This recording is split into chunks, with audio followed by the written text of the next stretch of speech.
अब बात करते हैं बिहार की, जहां पर आज सुर्खियों में कांग्रेस पार्टी रही।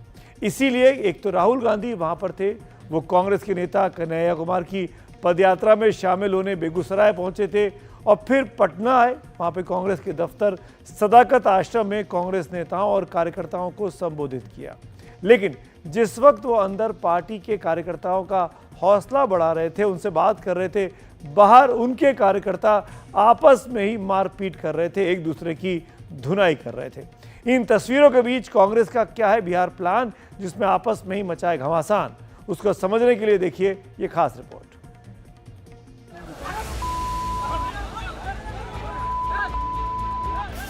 देखिए कांग्रेस दफ्तर में मारपीट शुरू हो गई।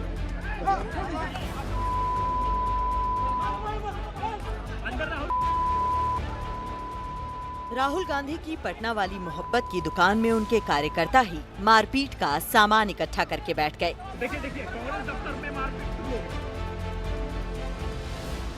राहुल गांधी ने कहा था कि सफेद टी शर्ट पहनकर आना। कार्यकर्ता आ गए। राहुल गांधी मोहब्बत का पैगाम देकर चले गए। कार्यकर्ताओं और नेताओं ने उसे संग्राम में बदल दिया। कांग्रेस कार्यालय में हुआ भारी बवाल। पूर्व प्रदेश अध्यक्ष अखिलेश प्रसाद सिंह के सामने कांग्रेस कार्यकर्ता आपस में भिड़े, जिनमें एक तरफ अखिलेश के समर्थक थे, दूसरी तरफ पूर्व विधायक टुन्ना थे। अखिलेश के समर्थक रवि रंजन की पिटाई हो गई, जिसका आरोप ये है।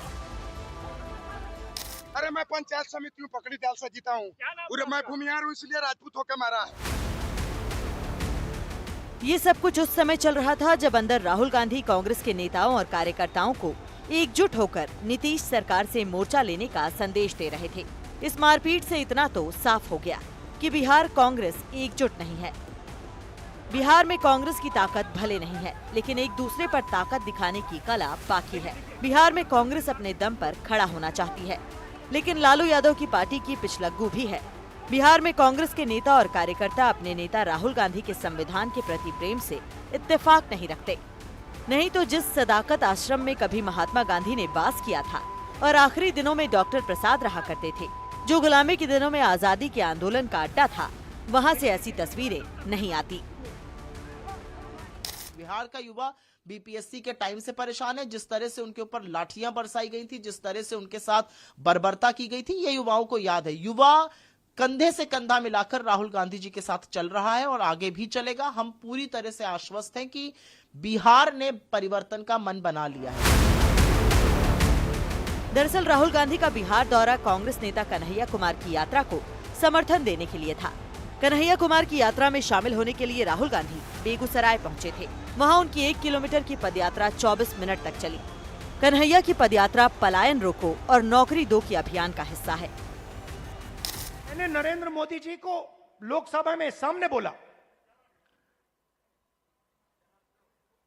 ये जो फेक दीवार बना रखी है 50% रिजर्वेशन की, इसको अगर आप नहीं तोड़ोगे तो हम इसको तोड़ के गिरा के फेंक देंगे।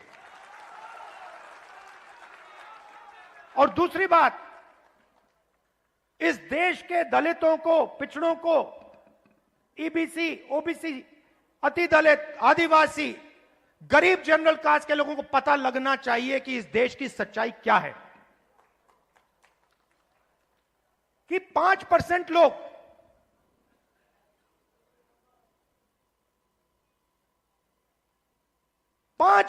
लोग इस पूरे के पूरे देश को चला रहे हैं। राहुल गांधी ने बिहार में कांग्रेस को मजबूत करने के नाम पर एक मुहिम छेड़ी है।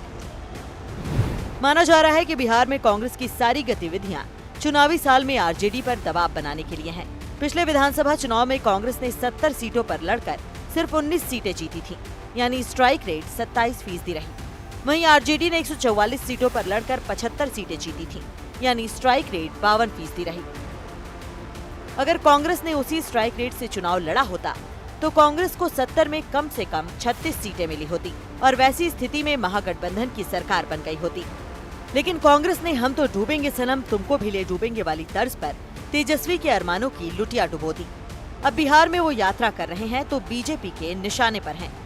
वो पहले अपना पलायन तो बचा लें कि कभी यूपी से केरल, केरल से यूपी, बिहार में उनके आने से कोई असर नहीं पड़ने वाला है।